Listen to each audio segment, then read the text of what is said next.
Pacer মানেই ইনজুরির বিরুদ্ধে অঘোষিত যুদ্ধ। পেসারদের ক্ষেত্রে অনেকটাই লক্ষণীয়, নিজের সেরা ছন্দে থাকলে তখনই হুট করে ছোবল দিয়ে বসে ইনজুরি। ব্যতিক্রম হয়নি বাংলাদেশের ডানহাতি পেসার ইবাদত হোসেনের সঙ্গে।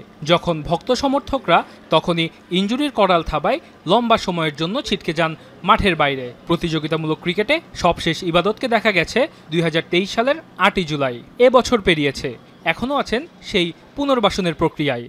বড় সার্জারি হওয়ার কারণে এত সময় লাগতেছে, এটা আসলে খুবই কষ্টদায়ক সত্যি কথা। আর রিহ্যাব ফেজটা অনেক কষ্টের, কারণ যারা করছে তারাই বুঝে। আমি সেই দিন বাংলা টাইগার্সে থাকতে মুশিবের সাথে কথা বলছিলাম, তো উনিও বলতেছে যে রিহ্যাব আমিও করেছি, এটা আসলে সত্যি কথা, এটা যারা করে তারাই বুঝে।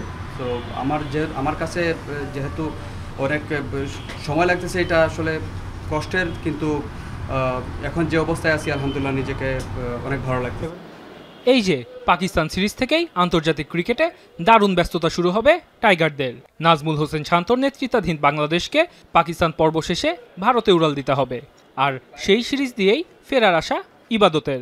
যাতে ইন্ডিয়ার সাথে খেলতে পারি, টেস্ট দিয়ে কি ফরম্যাট দিয়ে ফেরাটা হচ্ছে আমার জন্য একটু ভালো হবে। সো এটাই বললাম যে আমি যদি ইন্ডিয়া সিরিজের আগে যদি 4 দিনের একটা ম্যাচ খেলতে পারি আমরা নিজেদের মধ্যে, তাহলে আমি আমাকে জাজ করতে পারবো, আমাকে বুঝতে পারবো যে আমি কতটুকু fit enough for play test. দীর্ঘদিন বাইরে থাকায় ইবাদতের গতি, বাউন্স আর আগ্রাসন আগের মতো না থাকাই স্বাভাবিক। ব্যাপারটি মানছেন পেসার নিজেও, তাই কাজ করছেন বোলিংয়ের ছন্দ পেতে।